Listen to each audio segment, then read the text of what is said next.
When I was just starting my career, I knew that to one day get tenure, I had to be productive.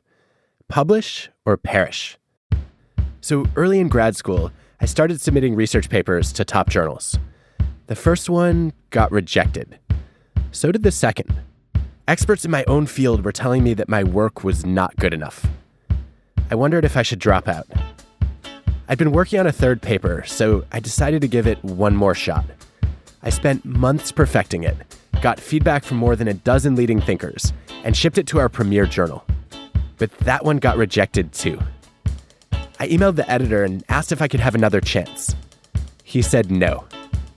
That afternoon, an advisor told me to put it away in a drawer for 6 months and come back to it once the pain had faded. I was appalled by the idea. I didn't want to be the kind of person who couldn't face rejection. So I did the opposite. I spent the next 3 days at my desk, in my pajamas, subsisting on ramen noodles and takeout. I rewrote the paper and sent it back in. The editor replied with 4 words. Dear Adam, you win. A few months later, I had my first publication in a prestigious journal. The editor told me he didn't give me a second chance because he believed in my work. He gave me a chance because he saw me accept rejection and then use it to improve my work. I ended up publishing plenty of papers and getting tenure. But making a name in the field hasn't really helped. We submit papers anonymously for blind review, and I still get rejected all the time. I've already had 2 papers rejected this year. One reviewer even wrote, "You should go back and read the work of Adam Grant." Dude, I am Adam Grant. There are different ways to cope with rejection that can help you get through it. But there are also techniques for handling rejection that can actually make you stronger. In case it's not clear yet, I'm Adam Grant, and this is WorkLife, my podcast with Ted. I'm an organizational psychologist. I study how to make work not suck. In this show, I'm inviting myself inside the minds of some truly unusual people, because they've mastered something I wish everyone knew about work. Today, rejection, and how it's possible to not just bounce back, but bounce forward. Thanks to Hilton for sponsoring this episode.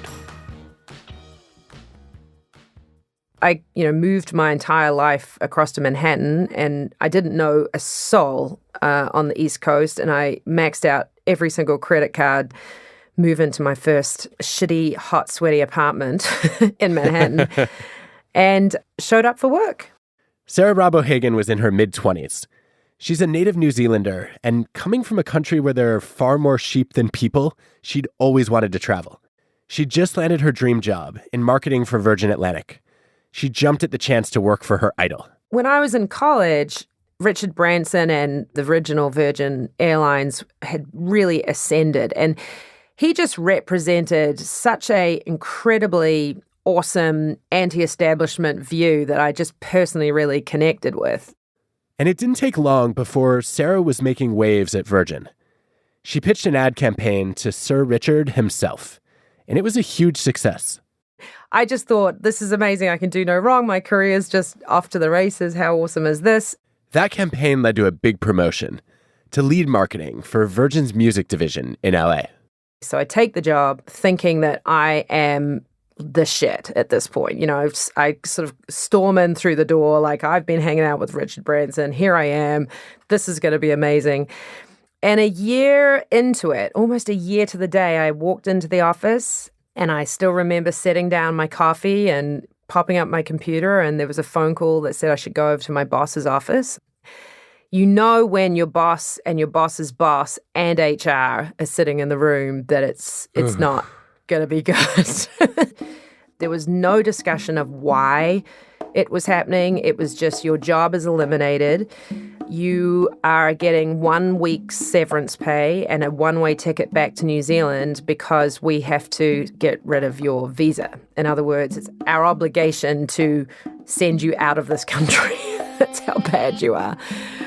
And I remember being in absolute shock.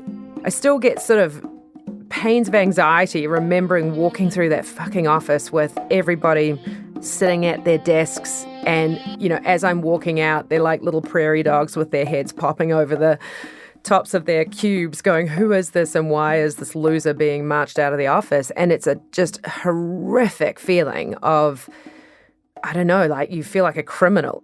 Rejection. It leaves us feeling incompetent and worthless. The pain of rejection often gets explained in terms of evolution.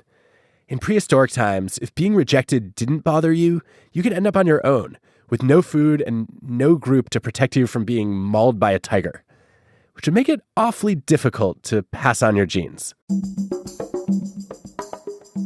Even though rejection rarely has life or death consequences today, we're still wired to have those intense reactions. Neuroscientists argue that rejection actually causes physical pain. There's a great demonstration of this in a cruel online game called Cyberball. On your computer screen, you're tossing a ball around with a few other players, like a game of catch.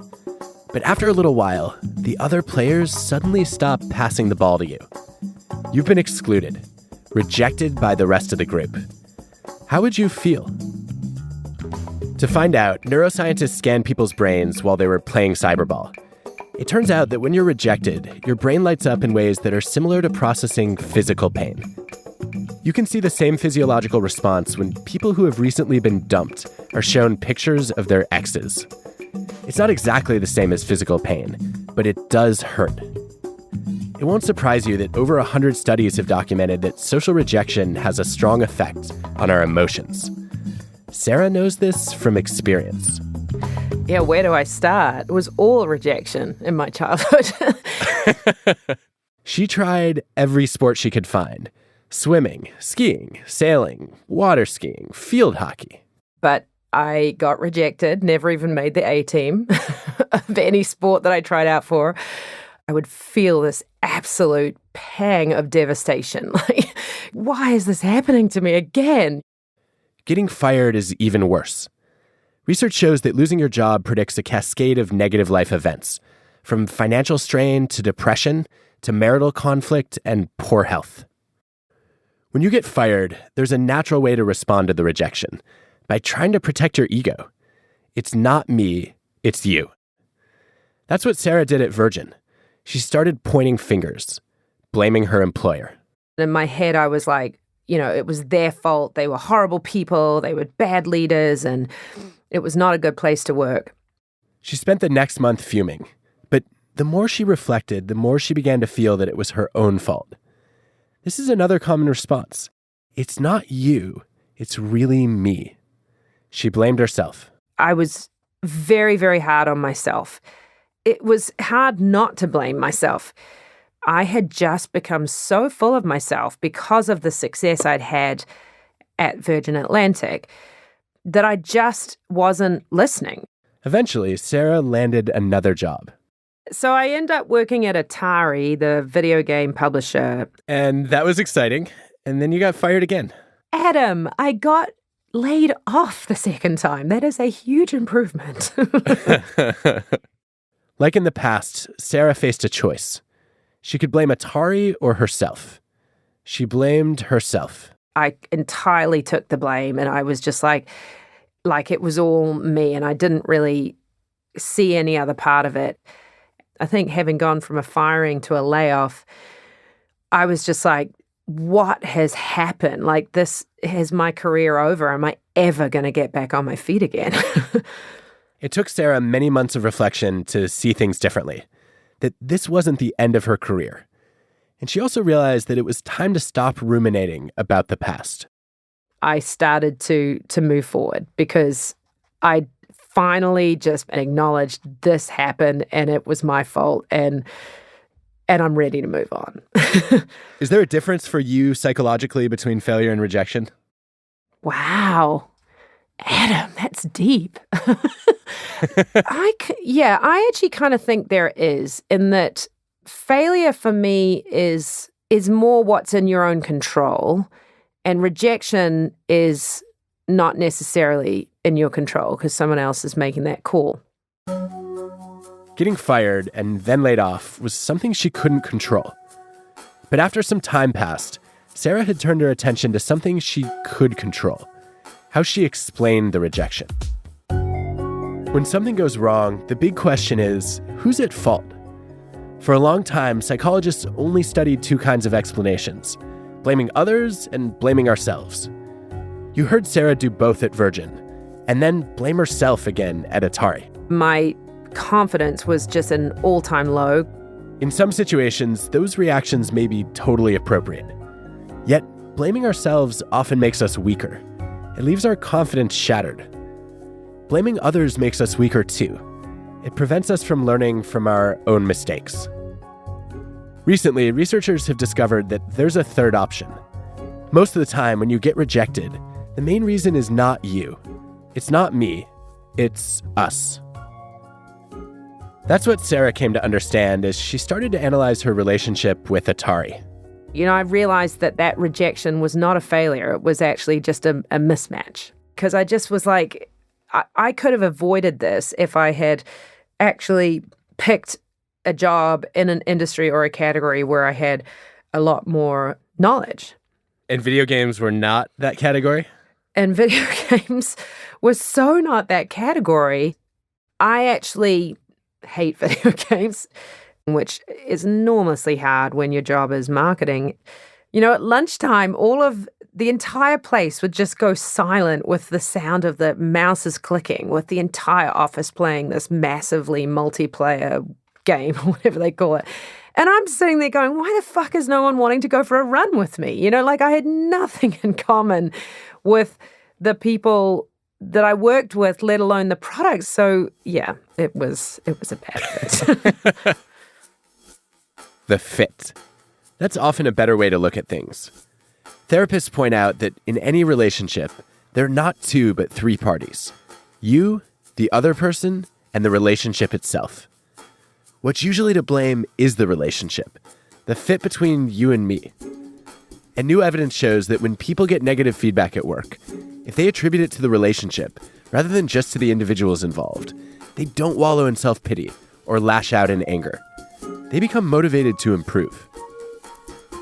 That doesn't mean shirking responsibility or failing to hold others accountable.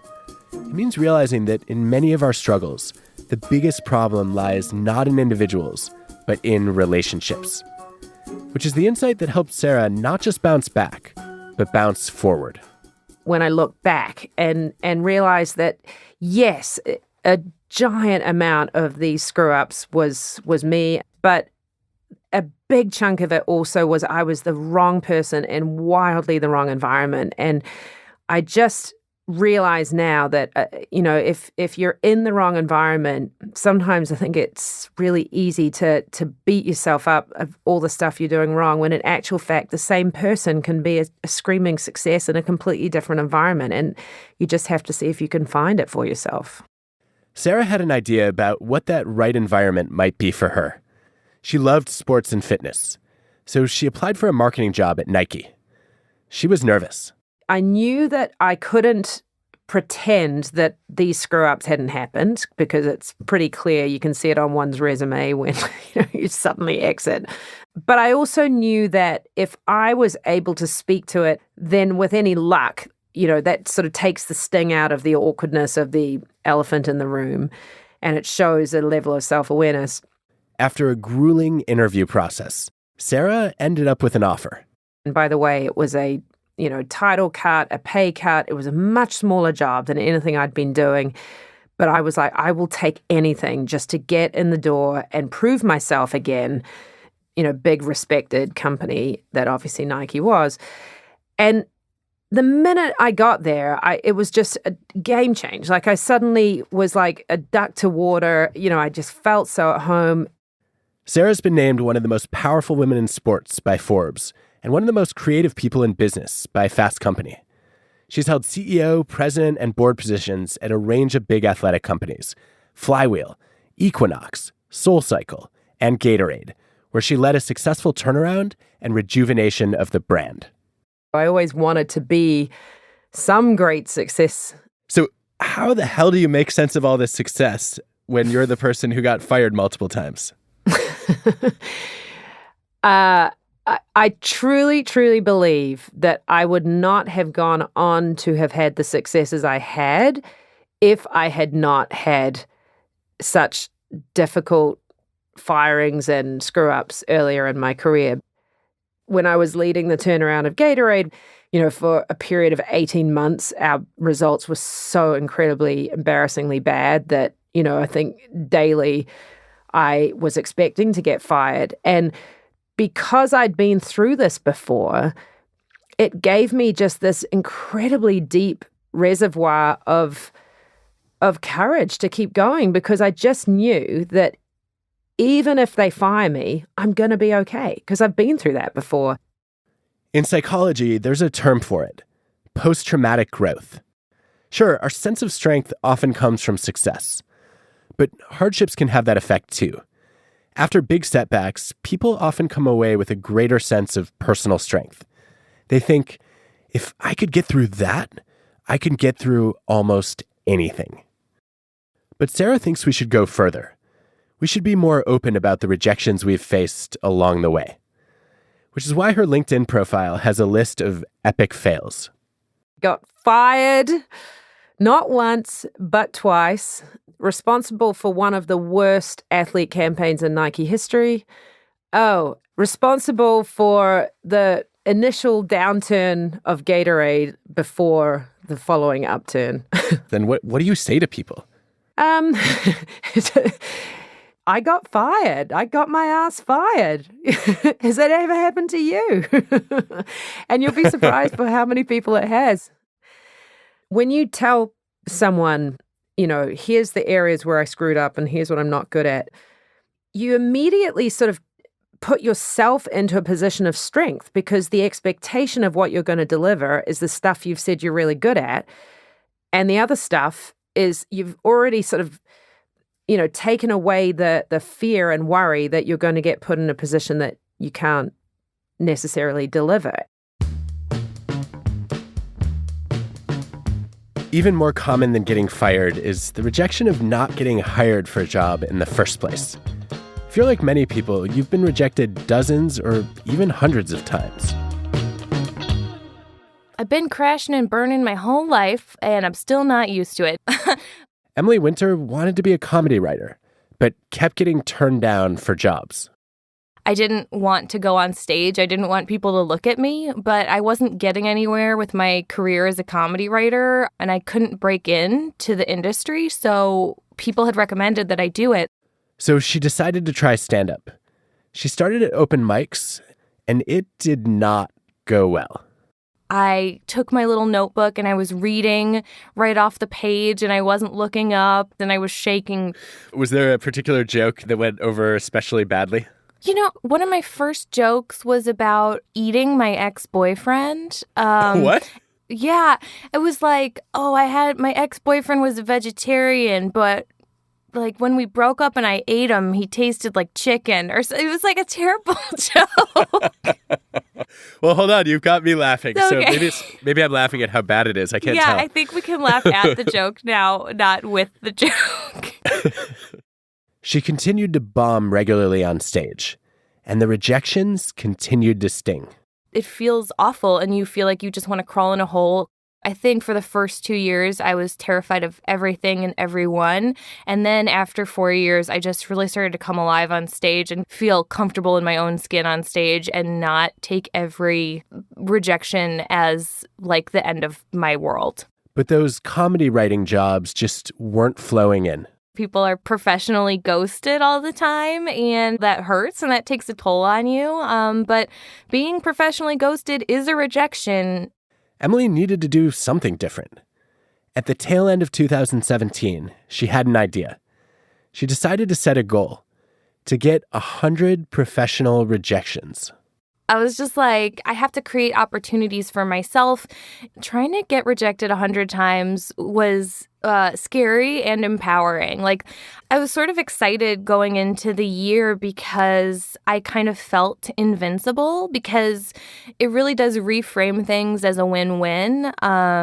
Obviously, a rejection is an asset. When you're aiming for 100 rejections, that's a win. It goes on the list of rejections. So I made it my New Year's resolution for 2018. She started sending off applications for writing jobs. She submitted scripts to shows and articles to newspapers and magazines. She auditioned for comedy festivals. And she kept a spreadsheet with a list of all the rejections, writing notes to herself following every one. So in my notes column, I have, wow, this feels personal. Hello, I'm here and I'm doing the things. What do you want from me? Okay, this woman has no idea who I am. Humbling. My feelings are very hurt today, in all caps. Awkward. I thought we were pals. Got rejected from a friend.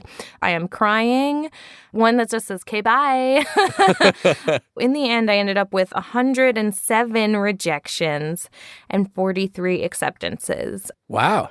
But you were only aiming for 100? Yeah. How did you get 7 extra rejections? Oh, because I'm just extra bad. I always go that extra mile on my failure, you know? But the 43 acceptances were a huge step forward. 2 places I had always wanted to write for are the New York Times and the New Yorker. And then I was like, oh, I think maybe I'm not smart enough for the New Yorker. I shouldn't submit to them. When her goal was to be rejected, she figured she might as well give it a shot.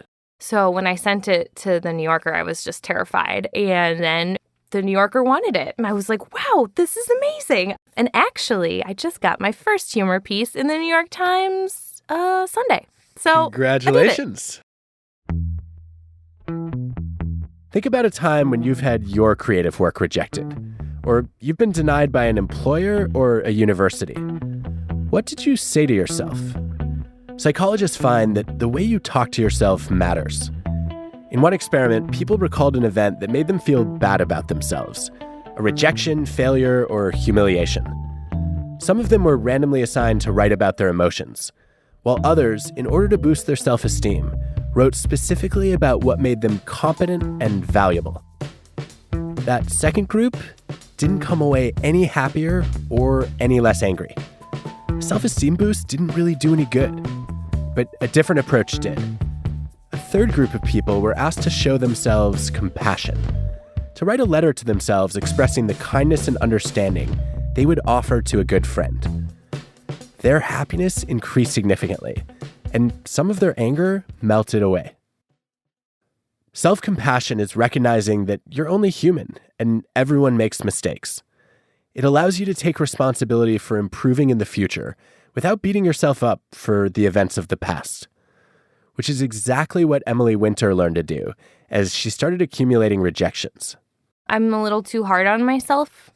One thing I learned is that failing doesn't mean that you're a failure. I think that's something that I could have told myself a million times before, but I finally internalized because I came out of this year with the best resume that I've ever had.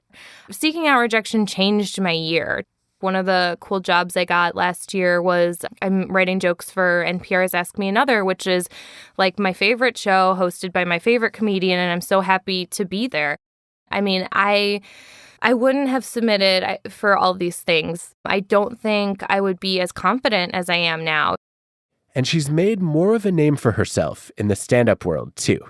I have gone to stand-up comedy shows where younger comedians who I don't really know are like, hey, are you that rejection girl? And I'm like, yeah, is that my brand now? Okay. But it's kind of fun because I actually really love talking about getting rejected. Because I recently went into my boss's office to ask for a raise, and it felt really confrontational, so I just quit. It almost sounds like getting rejected more often has made your life better.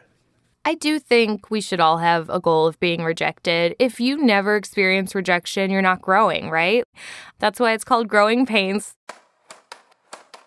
But rejection hurts a lot more when you don't seek it out, when it comes unexpectedly, especially when people are rejecting your very best effort. How do you find the strength to not just bounce back, but bounce forward? More on that after the break.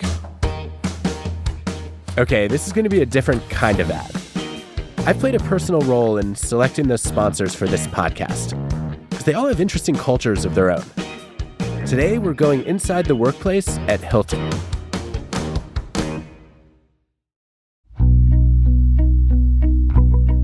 For me, becoming a dad, it's been my whole life.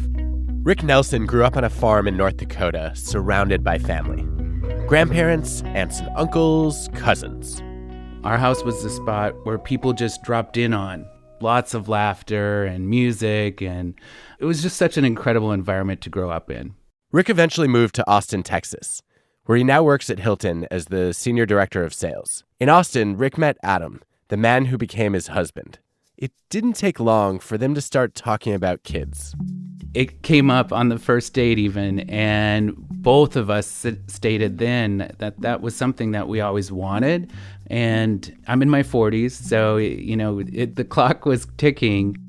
They decided to adopt, but the process was overwhelming. Then, in January 2017, Rick opened up a company-wide email announcing Hilton's Adoption Assistance Program. It was that catalyst that said, okay, we've got to get serious about this. Let's do it now. The program is open to any full-time team member who's been working at Hilton for at least a year. Adopting parents get $10,000 per child, with no limit on how many children they can adopt. The money helps cover application fees, court costs, meals, even immunizations. And adoption assistance is just one of the great programs Hilton has created for parents. We ask our team members what matters to them. Laura Fuentes is the Senior Vice President of Talent and Rewards at Hilton. In their internal surveys, family kept coming up as a big theme. And we ask ourselves, are we bringing to life our values of hospitality, of leadership, of ownership? And for parental leave and adoption assistance, this was a very straightforward answer. This is a critical moment for our team members' lives outside of work, and we want them to feel supported at every step of the way. I found in my research that people are more committed to companies that go above and beyond in supporting their lives outside work. They feel grateful to have the support and proud to work for a company with a heart. I really saw how much support we had, and it blew me away. Just 10 days after turning in their adoption paperwork, Rick and Adam got the call to come and pick up their son, Ben. It happened so quickly, my head definitely was spinning. Rick went to his boss and asked what he needed to do to get time off work. She just said, we'll worry about all of that stuff later, just go get that baby. And that's what we did. When I think about benefits, I typically am thinking about the basics, so that when I saw a program come out like this, and one that really directly it touched me because it's something I've always wanted, I was definitely touched. Just a year later, the adoption agency called again. Ben's biological mother wanted to see if the couple would like to adopt his baby brother. Hilton immediately contributed another $10,000 to help. It's a lot of money. But to me, that said so much more. If they're willing to help us out achieve a dream of ours, that's what Hilton did for us. And I think it's a pretty huge deal. And now, every morning, Rick, Adam, and their 2 children start their day with breakfast in bed, watching Sesame Street. There's always that moment every morning when I'm looking at the 4 of us in awe that this is all we have. And it is just the most incredible way to start your day. In the U.S., Hilton was recently named the #1 workplace for parents and the #1 workplace for diversity by the Great Place to Work Institute. And for 2019, Fortune's #1 best company to work for. Learn more at jobs.hilton.com.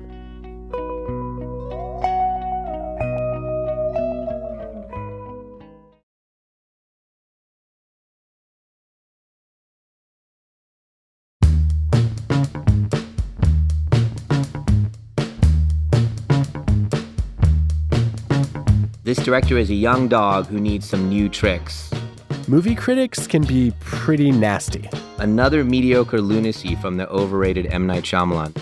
So meaningless and distant in its details that it hardly stands a chance of wooing even the most willing fellow traveler. That voice, it's not a critic. It's M. Night Shyamalan himself. He's the Oscar-nominated writer and director of The Sixth Sense. But he's learned that when you do creative work, people don't always appreciate it. So I asked him to read some of the harsher reviews, and he kindly obliged. Man, I was not doing well with the New York publications there. Ouch. Personally, I feel differently about Night's work. As a kid, there were 2 common threads in the shows and books I loved most. One was the characters. They were superheroes. He-Man, Superman, The Flash. The other was the plot. It had a major twist, like the Westing game and Ender's Game. So in 2000, when I went to see Knight's film Unbreakable with some of my friends in college, I knew I had reached peak entertainment. Here was a film about superheroes and supervillains, with an amazing twist. As we walked out of the theater, I could hardly contain my excitement. I blurted out that it was my new favorite movie. But one of my friends said he didn't really like it. That friendship did not last. But my enthusiasm for Knight's work did. So I was pretty psyched about the prospect of talking with him. Good afternoon. What's up, Adam? Nice to meet you. Turns out he lives less than half an hour away from me, outside Philly. This is the library. Anywhere you want to see. You want to sit at the table? You want to sit at the coffee table? I've seen your cameos in so many movies. Oh, yeah? It's weird to see the real living person. When I asked him to read those tough reviews, his reaction was not at all what I expected. The Village reminded me not so much of Hitchcock, but Scooby-Doo. That's somewhat valid. It's like a... I can't believe you just agreed with that. Knight has learned to take rejection in stride. I think all of us are a little bit of an experiment. For me, I'm just going to cool hand Luke it. I'm just going to keep getting up. In many jobs, the better you get, the less often you have to face rejection. If you're a teacher, once you've mastered a lesson plan, you can usually predict how your students will react. If you're a lawyer, once you've climbed up the learning curve, you can count on your appeals being accepted more often than they're denied. But in some jobs, especially creative ones, you never really climb up that learning curve. The more original your work is, the harder it is for you to judge how others will respond, because there's nothing to compare it to. So being highly skilled isn't necessarily a shield against rejection. Take a study of the letters that Beethoven wrote. When he guessed how his own symphonies would do, he often missed the mark. Of 70 compositions, there were 15 that Beethoven anticipated to be big hits, but barely made a splash. There were another 8 that he expected to be small compositions, but ended up being major hits. In my own experiments, I found that we fall in love with the creative projects that we find most intrinsically motivating, overlooking that the audience doesn't always share our interests. Growing up, making hits that audiences would love was far from Knight's mind. He didn't even expect to make movies at first. To become a filmmaker was the equivalent of saying, I want to start a rock and roll goth band. The immigrant mentality is you come to the United States and you work hard and you follow the path before you and you do better than the previous generation. That's the thing. And so everybody in my family is a doctor, and so there was a sense of like, well, that's what you're doing. But Knight was obsessed, making films every weekend. When he was 16, he wanted to take film classes nearby, but found out he was too young. I told him I was 18 so I could take the courses. And I was an Indian kid, so at 16 you look like you're 12. So I was a 16-year-old pretending I was 18, but I looked like I was 12. And it was just all so exciting. Do you still have family members who feel like you let them down by not becoming a doctor? No, that's gone now. That's gone now. But for a bit it was there when I was struggling back in the first couple of movies. There was a sense of, is this for real? This is not working out kind of thing. This is pre The Sixth Sense. Yeah. What were those early days like? They were tough. As a 21-year-old and having you fight to get a movie made and you get it made, which is unbelievable, and it just fails and on every metric. And then you get a second chance to do it, and then it's a horrible experience, and again fails on every metric. Rejection hurts because it threatens our identity. That's especially true if you see your work as a reflection of who you are. When critics and audiences rejected Knight's first 2 films, he came away wondering if he wasn't cut out to be a filmmaker. You start to, rightfully so, evaluate and be like, is this going to work out? Was that it? Was that the run? At 24, are you done? You're going to shatter some version of yourself that's set. The mistake we often make is putting all our eggs in one identity basket. Because the reality is we all have multiple identities. Psychologists have found that this can be a source of resilience. When one identity is threatened, we can lean on a different identity. And that's kind of cool that we have this portfolio of selves that lets us kind of be the person we need to at the moment to feel better about ourselves. I think we're remarkably adept at doing that. This is Blake Ashforth. He's a leading expert on identity at Arizona State, particularly in jobs that are devalued in society. Blake got curious about the topic in one of his own early jobs, which was pretty disgusting. It involves standing in a swamp, holding up a surveyor's stick so they could measure where the swamp was. And it was in the middle of summer, so I was getting eaten alive by leeches on my feet and mosquitoes and black flies on my torso. That job was soon to be finished. Thank you. Fast forward a few decades, and Blake ended up leading a big study, interviewing and surveying people doing different kinds of dirty work. Dirty work is basically work that is stigmatized either physically, socially, or morally. You know the jobs that are physically dirty. Think sewer workers or morticians. But jobs can be socially stigmatized because of who you work around, like if you're a guard in a prison. And in morally dirty jobs, the work you're doing is seen to be either sinful or at least of dubious virtue, or it uses methods that are kind of invasive or intrusive. So if you're an exotic dancer or a tabloid reporter or a bill collector, for example. It seems to me that having a dirty job is an extreme case of rejection. Oh, it's very true. Everybody we've spoken to is acutely aware of how society sees them, and it's not flattering. So our question for them, among other ones, was basically, how do you deal with that? One of the coping strategies is to think about yourself as having multiple identities. When people reject you, it helps to remember there's another you. Yeah, and the good thing is that we all live multiple lives, right? So I'm a husband, an Arizonan, a hockey lover, a professor. And so we have enough of these identities that you can move your kind of cognitive eggs around to whatever basket needs it at the moment. When you look at how Knight deals with rejection, you can see him using this strategy. Early in his career, when one identity was rejected, he turned to others. Yeah, that's a great and interesting thing. I guess I have been doing that. You know, when you're insecure in one, you lean on the other, one that's doing better at that time. Pliability is the definition of strength. Knight's first unsuccessful film was a drama. So he tried expanding his identity by working in a different genre. I wrote a script right around that time, a love story, and Fox ended up buying it. Knight had shown his versatility. He hadn't just broadened the genres he worked in. He'd broadened his identity in another way, too. He wasn't just a director. He was a writer. Resilience doesn't just come from thinking about your multiple identities.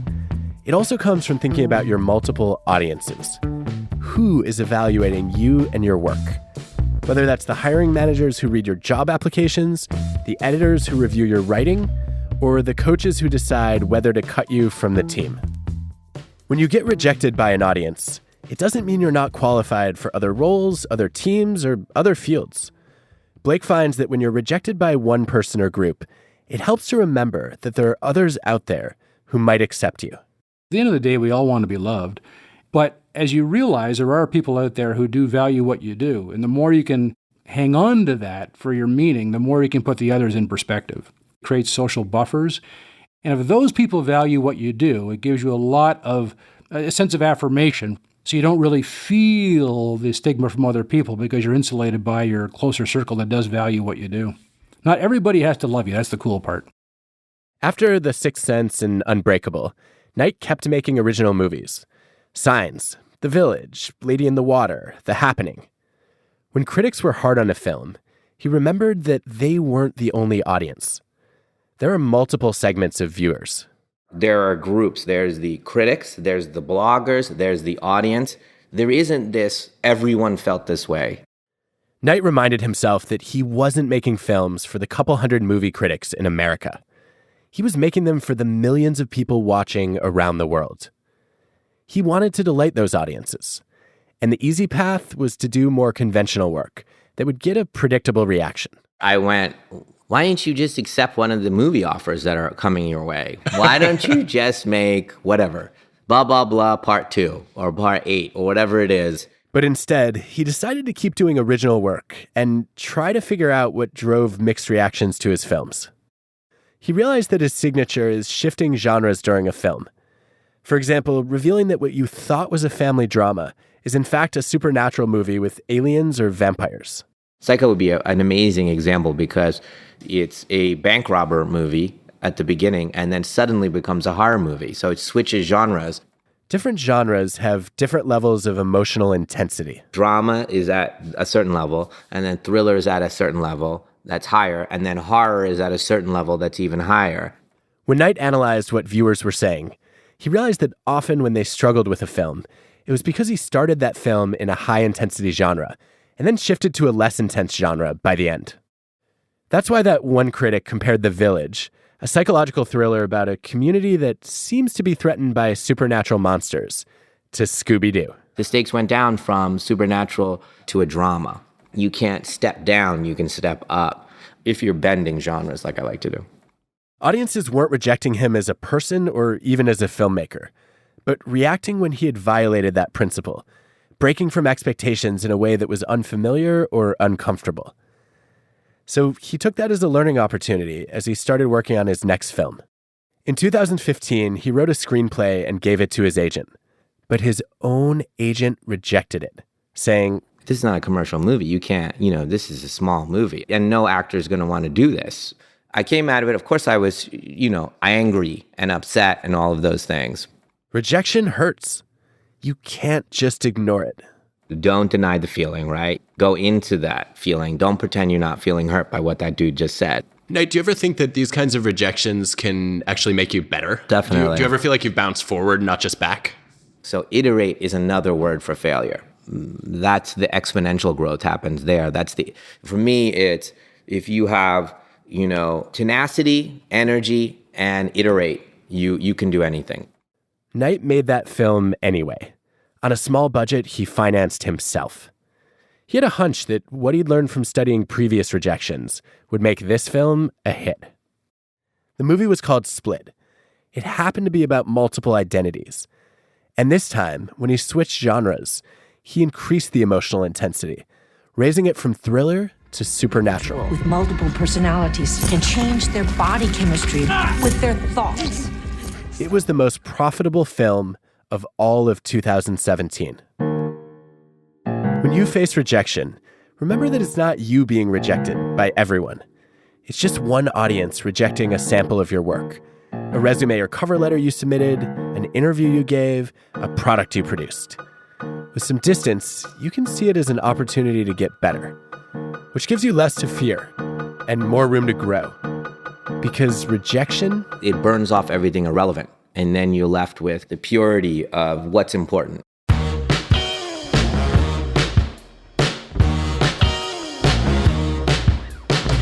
WorkLife is hosted by me, Adam Grant. The show is produced by Ted with Transmitter Media. Our team includes Colin Helms, Greta Cohn, Dan O'Donnell, Grace Rubenstein, Michelle Quint, Angela Cheng, and Janet Lee. This episode was produced by Jessica Glazer. Our show is mixed by Rick Kwan. Original music by Hansdale Sue and Allison Leighton Brown. Ad stories produced by Pineapple Street Media. Special thanks to our sponsors: Hilton, Accenture, Bonobos, and JPMorgan Chase. Next time on WorkLife, how to identify your strengths and prevent them from becoming your weaknesses. No one has ever excelled because they stopped making grammatical errors in their writing. For their research, thanks to Naomi Eisenberger, Matthew Lieberman, and Kipling Williams on the neuroscience of rejection, Rick Price and Amiram Vinegar on job loss, Marian Eberly and colleagues on attributing negative events to relationships, Kristen Neff and Mark Leary on self-compassion, Justin Berg and Aaron Cosbeld on the difficulty of judging your own creative work, and on identity threats, Claude Steele, David Sherman, Jeffrey Cohen, and the late, great Janessa Shapiro.